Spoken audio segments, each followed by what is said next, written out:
Welcome back. So let's chat, ladies. Should couples get married when they're broke? Is there a time financially when it's better to tie the knot? Broke is relative. Right, yeah, that's true. That is so true. I think it's good. I think it's okay. If a couple is ready to get married, you don't have to have the big fancy, spend tens of thousands of dollars on a wedding. That's not why people get married. It shouldn't be a reason why You don't people think get there married. should be some sort of financial stability along with the emotional stability of the relationship to But people build your But future on? financial stability is something that you're always working towards. Right. Once you get to a place where you're comfortable, you're always still looking to move to another place where you can get more comfortable and look for a place. So it's evolving. Your Right. I know my finances are revolving. I don't know about evolving. All right. But to Madison's point, I think in a marriage what happens you do is you decide, you should talk about it. Yeah. You should have that conversation before you get married. Hey, listen, this is where we are financially. Okay, yeah. Enough with the you should. What did you and your husband do?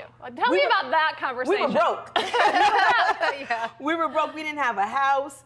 He was just getting out of graduate school. I was working, so he didn't have a job. But we knew that picture going in, so we got a little apartment. Did and he have we a were- ring? When he proposed to me, we did not have a ring. He No. could not afford to have a ring. Really? Right. So we didn't get one until 90 days before we got married. But we talked about it. See, that's the difference. We knew our picture going in. It wasn't like there was some expectation that he had $1 million in the bank that he was hiding. And I think that's what's missing. People are not having the conversation. Well, but I think a lot of men, even, guys I've been in relationships with in the past have said, I love you, but I've got to make a little more money, get myself financially stable before we build a future.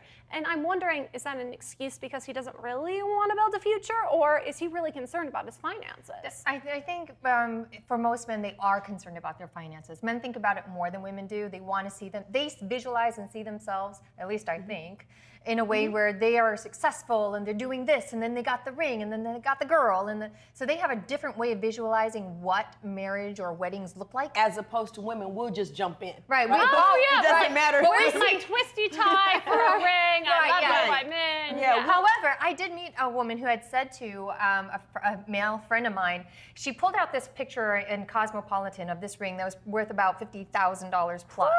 And she tore it out and she said, "Don't ask me to marry you until you can get me this." See, There's a lot of women out there who are like that, who want to make sure their man can afford their lifestyle that they want for themselves. Absolutely. Now, at the time, I was like, okay, this is a bit shallow. However, at the same time, Is I was like, it shallow? Because she just knows what she wants and she's honest yes, about it. on the That's flip not side, wrong. flip she side. was honest. She was let honest. him know, That's look, true. this is the kind of life I want to live, and if you can't give it to me, don't ask me to marry you.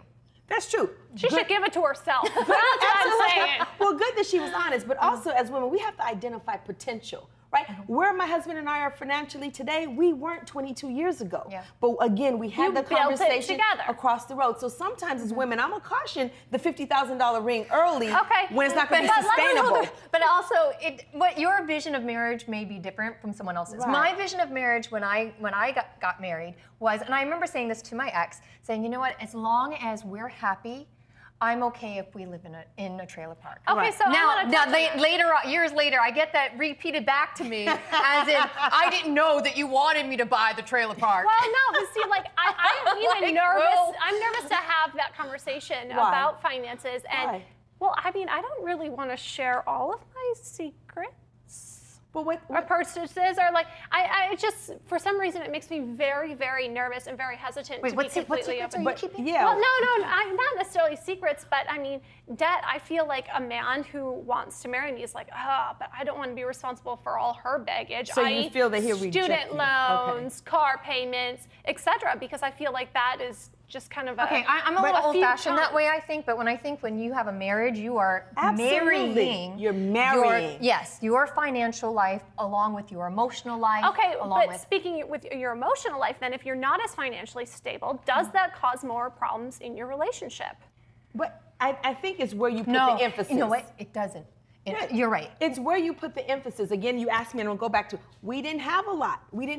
But what we had, and don't dismiss this, ladies, is we talked about what our future was going to look like together. And we said we only make X amount of money, and we worked in those means. And I know And I didn't people- put pressure on him. I know couples who have had a lot of money and they spent that money ignoring each other, Right. and it didn't help them in their marriage. That's powerful. It's really relative, and I think I love it. It's really relative. You have $1 million, you don't love each other. You have a dollar. You can afford to spend more time away from each other split a and Taco ignore your Bell problems. burrito, but you're happy because you look in each other's eyes. On that note, we'll be back with more Every Way Woman. Stay tuned. I can buy my own trailer park now.